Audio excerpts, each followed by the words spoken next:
Tollywood singer కల్పన suicide attempt ఇప్పుడు ఒక hot topic. అంత సెలబ్రిటీ సూసైడ్ చేసుకోవాల్సిన అవసరం ఏమిటి అనేటువంటిది ఒక ప్రశ్న అయితే, అంత ఫేమ్ ఉండి అంత సెలబ్రిటీ ఉన్నటువంటి ఆమె కూడా సూసైడ్ చేసుకోవాల్సినటువంటి పరిస్థితి వస్తుందా అనేటువంటిది మరొక ప్రశ్న.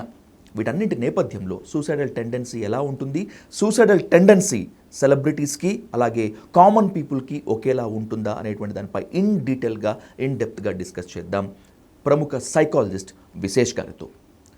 విశేష్ గారు నమస్తే. నమస్తే. Welcome to dial news sir. Thank you. First time on to the dial news stage. Yes. Sir, Kalpana suicide Yes.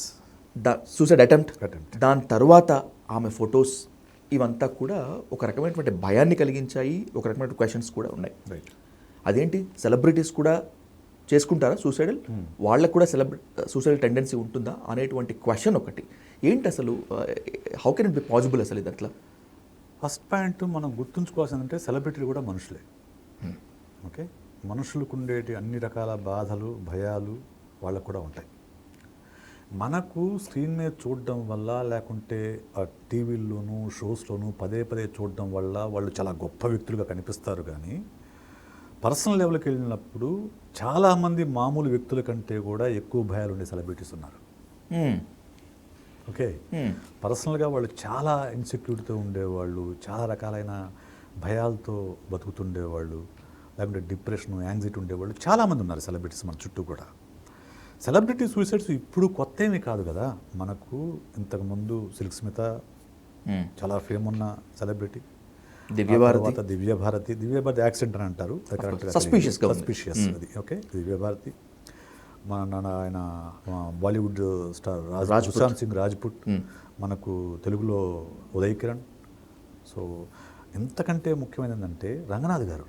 Exactly, Ranganath గారు అన్ని సంవత్సరాలు అంత విఘ్నత అంత మెచ్యూరిటీ ఉన్న రంగనాథ్ గారు చాలామందికి సూసైడల్ టెండెన్సీ ఉన్న వాళ్ళకి కూడా కౌన్సిలింగ్ చేసిన రంగనాథ్ గారు కూడా తన భార్యను కోల్పోయిన తర్వాత ఇతను వితిన్ 1 year లోపే ఆయన సూసైడ్ చేసుకొని చనిపోయారు.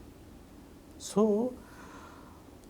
సూసైడల్ ఐడియేషన్, సూసైడల్ అటెంప్ట్ అనేది సెలబ్రిటీకైనా కామన్ మ్యాన్కైనా ఒకే రకంగా ఉంటుంది. ఇంకా చెప్పాలంటే సెలబ్రిటీలకైనా ఆ భారం పైన ఎక్కువ ఉంటుందని చెప్పవచ్చు. ఎందుకంటే కామన్ మ్యాన్ పైన, ఒక కామన్ మ్యాన్కి పరువు ప్రతిష్ట లేకుంటే సోషల్ ఇమేజ్ వీటిని కాపాడుకోవాల్సిన అవసరం తక్కువగా ఉంటుంది. వేరే సెలబ్రిటీకి అది ఎక్కువగా ఉంటుంది. ఎందుకంటే సెలబ్రిటీ అంటేనే వాళ్ళకి ఒక సొసైటీలో ఒక ఇమేజ్ క్రియేట్ అవుతుంది. ఆ ఇమేజ్కి తగ్గట్లుగా బతకాలని వీళ్ళు కోరుకుంటారు ఎవరైనా కానీ. ఆ ఇమేజ్ పోతుంది లేకుంటే ఆ ఇమేజ్ తగ్గట్లుగా మనం బ్రతకలేము అనుకునేది వాళ్ళపైన ప్రెషర్ పెంచుతుంది. దానికి తోడు వ్యక్తిగత జీవితంలో కూడా కొంచెం ఇబ్బందులు ఉన్నాయనుకోండి, అప్పుడు వాళ్ళు డిప్రెషన్లోకి వెళ్ళే అవకాశం ఉంది, లేకుంటే రకరకాల సైకలాజికల్ ఇష్యూస్లోకి వెళ్ళే అవకాశం ఉంది. ఎప్పుడైతే సైకలాజికల్ ఇష్యూస్ కనుక వచ్చేసినాయి అంటే అప్పుడు సూసైడ్ ఐడియేషన్ వస్తుంది, సూసైడ్ అటెంప్ట్ కూడా చేయొచ్చు. కల్పన గారి విషయం కనుక మనం తీసుకుంటే, కల్పన గారు ఒక ఇంటర్వ్యూలో గతంలో 10 ఏళ్ల కింద జరిగిన ఇంటర్వ్యూలోనే నేను చనిపోదాం అనుకున్నాను, కానీ చిత్ర గారు నన్ను పిలిచి తిట్టారు. ఆ టైంలో కౌన్సిలింగ్ టైప్ చేశారు, కౌన్సిలింగ్ లాగా చేశారు. అప్పుడు నేను ఆవిడ ఇచ్చిన ఆ ప్రోత్సాహంతో నేను మలయాళంలోకి వెళ్ళి మళ్ళీ సింగింగ్ షోలో పార్టిసిపేట్ చేశాను. అప్పుడు సింగర్గా ఉండి కూడా నేను సింగింగ్ షోలో పార్టిసిపేట్ చేశాను, just to prove my self అంతే. సో టు వ్యాలిడేట్, అది వ్యాలిడేషన్ కోరుకుంటారు. ఆ వ్యాలిడేట్ కోసం ఆమె మళ్ళీ అక్కడ వెళ్ళి విన్నర్ అయింది ఆవిడ.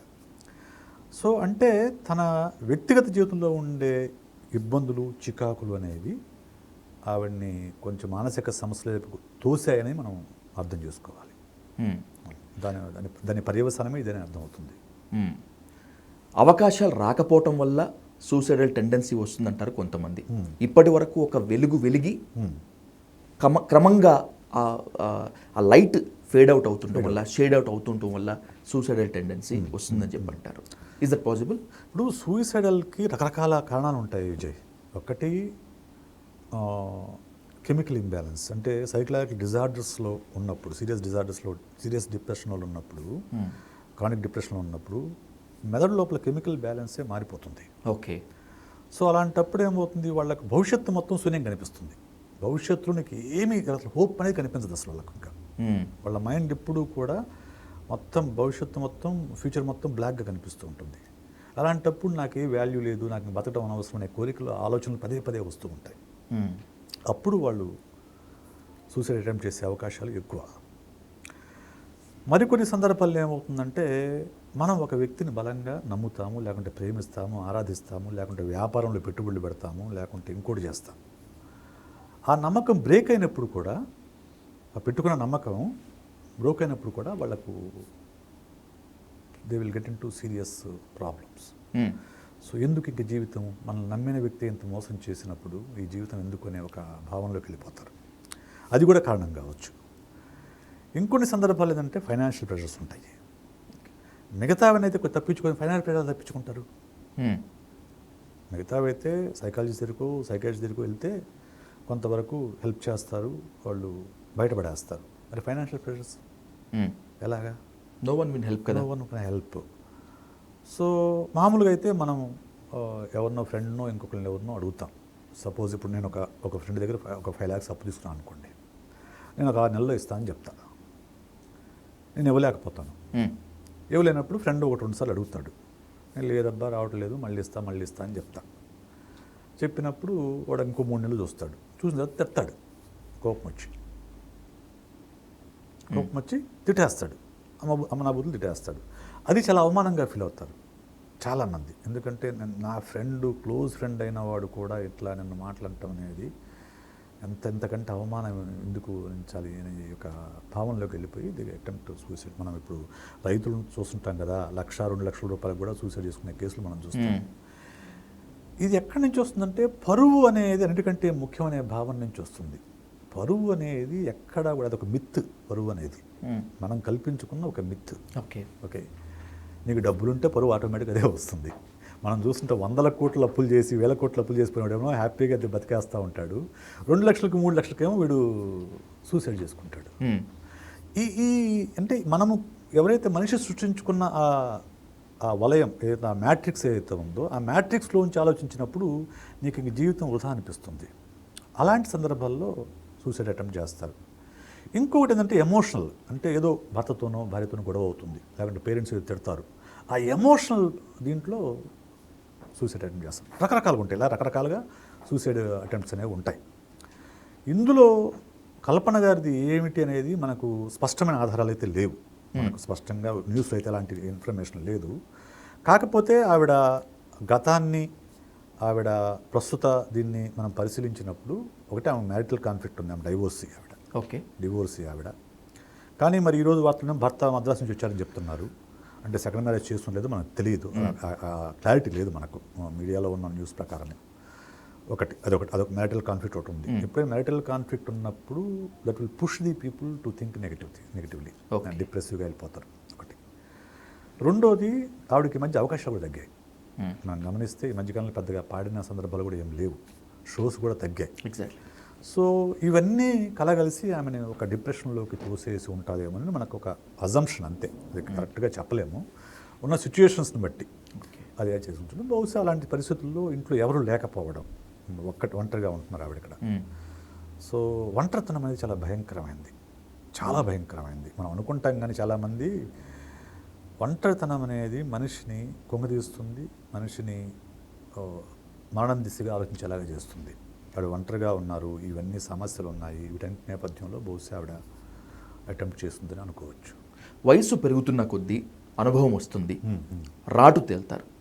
కానీ గత కొన్నేళ్ల బట్టి చూస్తుంటే విశేష్ గారు, రంగనాథ్ గారి ఇష్యూని ఎగ్జాంపుల్గా తీసుకుంటే ఇప్పుడు కల్పన వరకు అనుభవం వచ్చినా, జీవితంలో రాటు తేలినా కూడా ఆత్మహత్యా ప్రయత్నాల నుంచి తప్పించుకోవటం లేదు.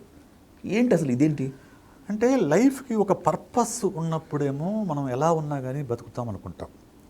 దీనిపైన విక్టర్ ఫ్రాంక్లిన్ ఆయన మ్యాన్ సెర్చ్ ఫర్ మీనింగ్ అని ఒక పుస్తకం రాశారు. ఓకే. విక్టర్ ఫ్రాంక్లిన్ అనే సైకాట్రిస్ట్. ఓకే. ఆయన్ని నాజీ క్యాంప్స్లో పెట్టారు. క్యాంప్ అంటే తెలుసు, క్యాంప్లో పెట్టేసి వాళ్ళని ఎప్పటికప్పుడు చంపేస్తూ ఉండేవాళ్ళు. ఆయన క్యాంపులో పెట్టారు. అక్కడ ఆయన క్యాంపులో ఉన్న వ్యక్తుల యొక్క మనస్తత్వాన్ని అధ్యయనం చేసుకుంటూ ఆయన లోగో తెరపిన కొత్త తెరపిని ప్రపోజ్ చేసి అందులో ఒక పుస్తకం రాశాడు అద్భుతంగా. ఆయన అందులో ఏమంటా అంటే, లైఫ్కి ఒక పర్పస్ ఉన్నప్పుడు మనిషి ఎన్ని కష్టాలైనా కానీ ఎదుర్కొంటాడు, తట్టుకుని నిలబడతాడు. ఆ పర్పస్ లేదనుకున్నప్పుడు వాడు చిన్న దీనికి కూడా డీలా పడిపోతాడు, సరెండర్ అయిపోతాడు. రైట్.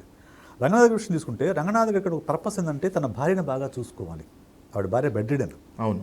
ఆవిడ అన్ని చర్యలు అన్ని ఉపచర్యలు అనే చేసేవాడు. అవును సార్. ప్రతిదీ కూడా ఐ థింక్ 20 years పాటు ఏం చేసినట్టున్నారు అలాగా. అవును. 20 years పాటు. అప్పుడు ఆయనకు ఒక పర్పస్ ఉంది లైఫ్కి.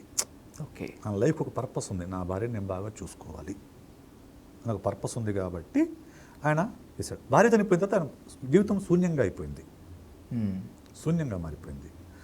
ఆ శూన్యత ఆవరించినప్పుడు దాని నుంచి తప్పించుకోవడం కొంచెం కష్టం. రైట్.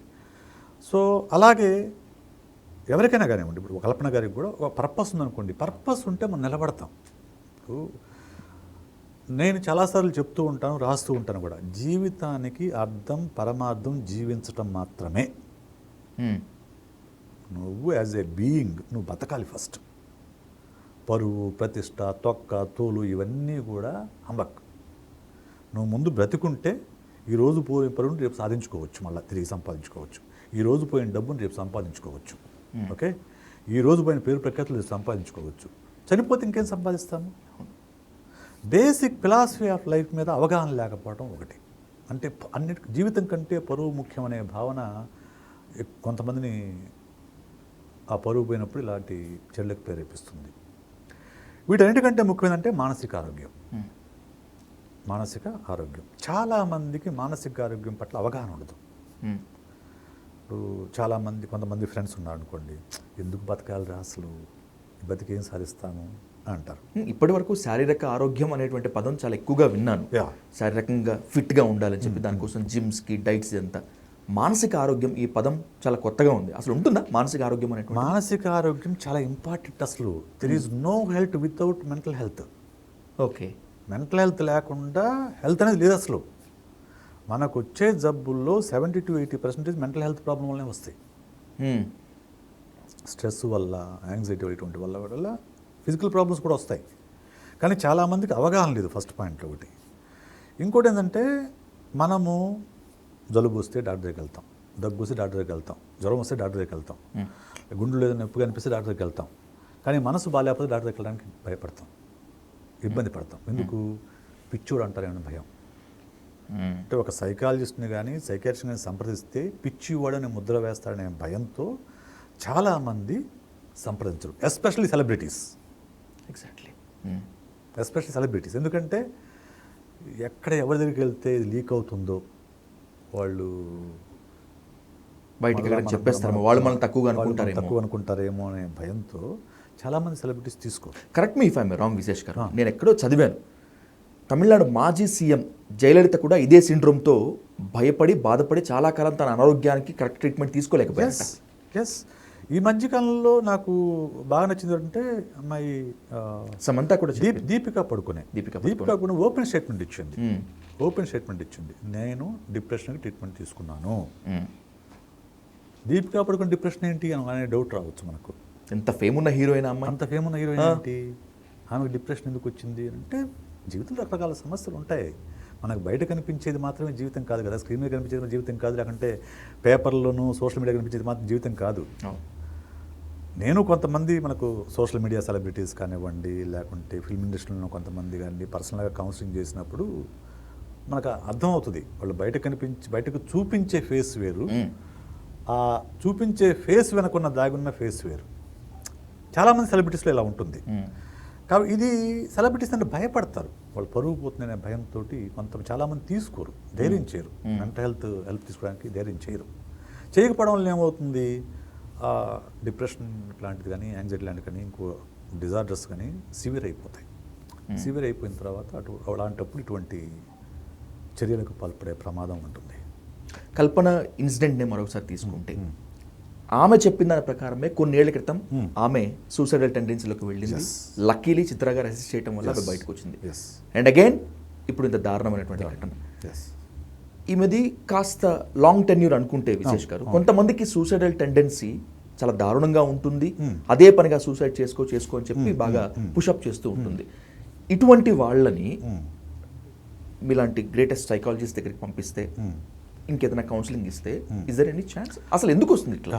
బేసిక్గా సూసైడల్ టెండెన్సీ, సూసైడ్ అడియేషన్ సివియర్గా కనుక్కుంటే even I wouldn't take up that case. అవునా? నేను కూడా ఆ కేసు తీసుకోను. అంటే ఏంటి, కౌన్సిలింగ్ వల్ల ఏం ప్రయోజనం ఉండదా? ఉండదు. ఆ సివియారిటీలో ఉండదు. ఓకే. వాళ్ళ ఖచ్చితంగా మెడికేషన్ అవసరం అవుతుంది. Will refer to A psychiatrist.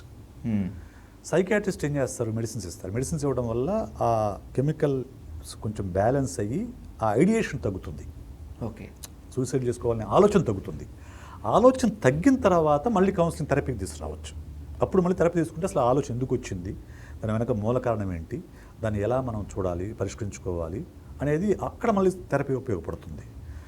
సివియర్గా సూసైడ్ ఐడియేషన్ ఉన్న వాళ్ళకి థెరపీ ఉపయోగపడదు, కౌన్సిలింగ్ థెరపీ ఉపయోగపడదు. సో పర్లేదు, ఫస్ట్ స్టేజ్లో కనుక ఉంటే ఓకే, సివియర్గా ఉంటే మెడికేషన్ ఖచ్చితంగా అవసరం అవుతుంది. సో ఇది మనం గుర్తించాలి, అది తప్పు కాదు. ఇప్పుడు కొంతమంది మీరు అన్నట్లు కొంతమందికి వద్దనుకున్న ఆలోచనలు వస్తూ ఉంటాయి. ఎందుకు ఈ బతుకు వేస్ట్, చనిపోతే బెటర్ కదా, సో నన్ను ఎవరు ప్రేమించేవాళ్ళు లేరు, లేకుంటే నాకు జీవితంలో సక్సెస్ రావడం లేదు, ఇలా రకరకాల ఆలోచనలు ఉంటాయి. ఆలోచన ఉన్న వాళ్ళకి సూసైడ్ ఆలోచన వచ్చినప్పుడు better consult psychiatrist and take medication. Okay. నాకు ఈ మధ్యకాలంలో వచ్చిన కేసు చెప్తాను. అతను హైదరాబాద్లో ఒక పెద్ద సాఫ్ట్వేర్ కంపెనీకి owner. Okay. Owner, company owner, not an employee. Owner, employee కాదు. అతని దగ్గర ఒక 150 మంది ఎంప్లాయీస్ పనిచేస్తున్నారు. ఓకే. అతని దగ్గర ఒక 150 మంది ఎంప్లాయీస్ పనిచేస్తున్నారు. శాలరీసే కొన్ని ల్యాక్స్ ఆఫ్ రూపీస్ శాలరీస్ ఇస్తూ ఉంటాడు ఆయన. Right, crores of rupees salaries ఇస్తూ ఉంటాడు. ఆయనకి నేను ఎందుకు పనికిరాని ఒక ఫీలింగ్. ఇంత చేస్తూ కూడా నేను ఎందుకు పనికిరాను, నా వల్ల ఏది కావడం లేదు అని ఒక ఫీలింగ్.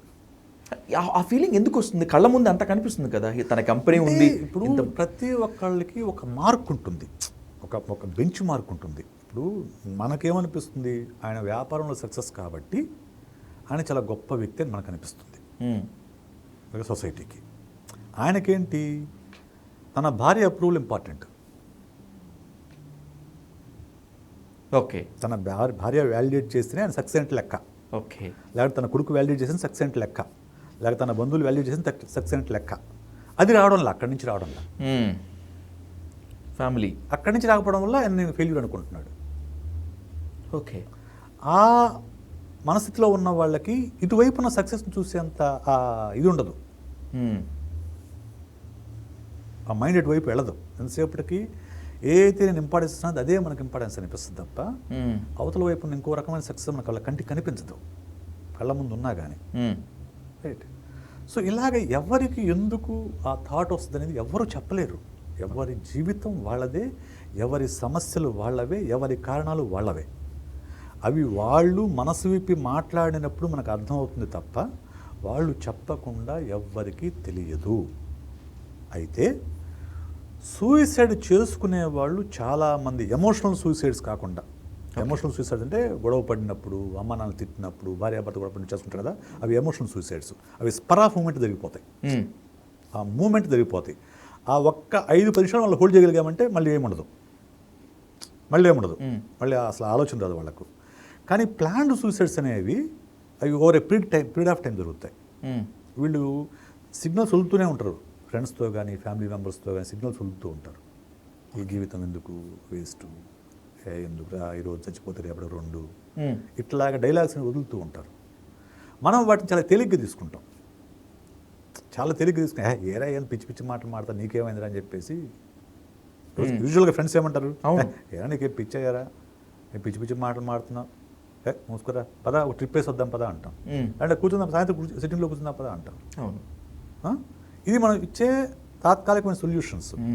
కానీ ఒక వ్యక్తి పదే ఇటువంటి వర్డ్స్ రిపీట్ చేస్తున్నాడంటే ఇమ్మీడియట్గా అతనికి మెంటల్ హెల్ప్ అవసరం, ఓకే, సైకలాజికల్ హెల్ప్ అవసరం అనే విషయం అర్థం చేసుకోవాలి. అర్థం చేసుకుని ఒక సైకాలజిస్ట్ దగ్గరకు తీసుకెళ్తే అప్పుడు వాళ్ళని గట్టును పడేసిన వాళ్ళు అవుతాం.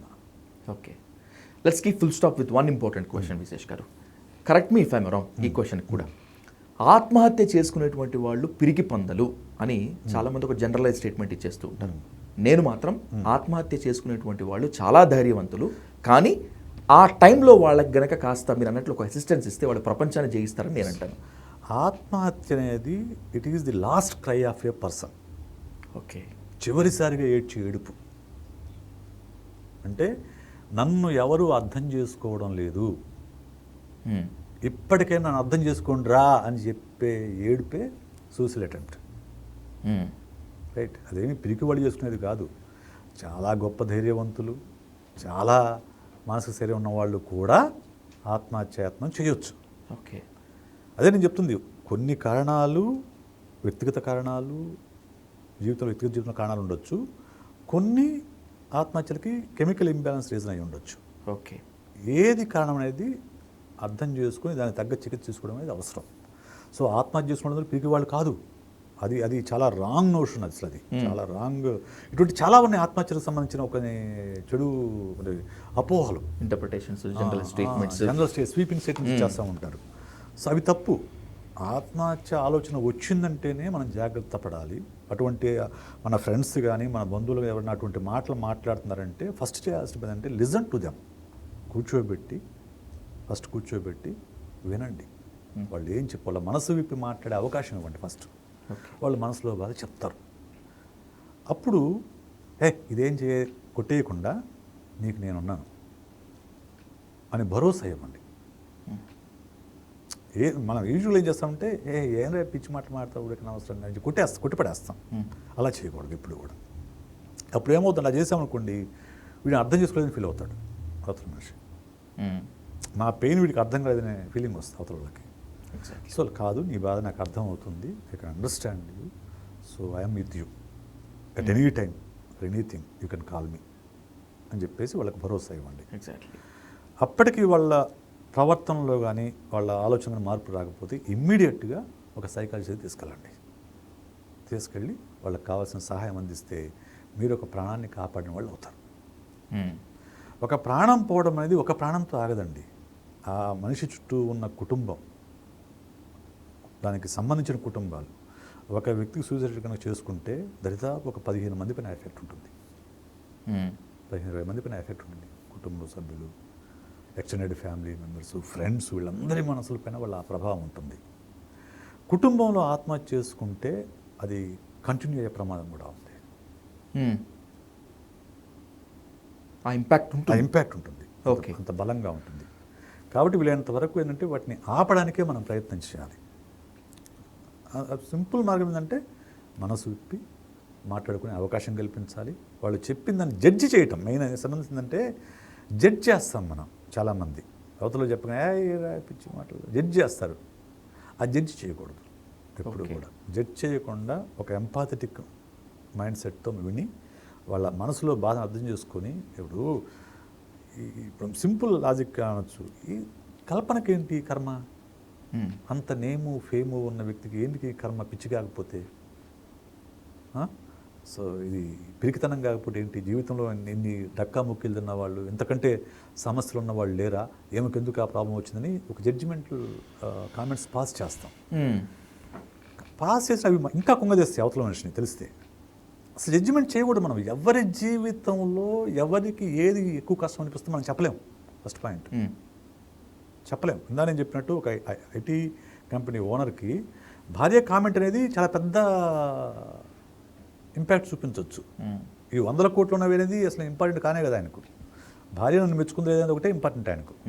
భార్య దగ్గర నుంచి అప్రిషియేషన్ రానప్పుడు, లేకపోతే భార్య దగ్గర నుంచి ఒక నిరసన వచ్చినప్పుడు ఆటోమేటిక్గా ఆయన డిప్రెస్ అవుతాడు. సో ఎవరికి ఏది ఇంపాక్ట్ చూపిస్తుందో మనం చెప్పలేము. కాబట్టి జడ్జ్ చేయకండి. Don't judge anyone. ఒకళ్ళ జీవితంలో ఏముందనేది, మన కళ్ళ ముందు కనిపించే జీవితం వేరు, మన కళ్ళ వెనక ఉండే అంటే వాళ్ళ మనసులో ఉండే జీవితం వేరు. మనకు తెలియదు వేరే వ్యక్తి జీవితంలో ఏముందనేది. ఇది మనం అర్థం చేసుకుంటే మనం జడ్జిమెంట్లు పాస్ చేయకుండా ఉంటాం. Right. Thank you so much sir. Thank you.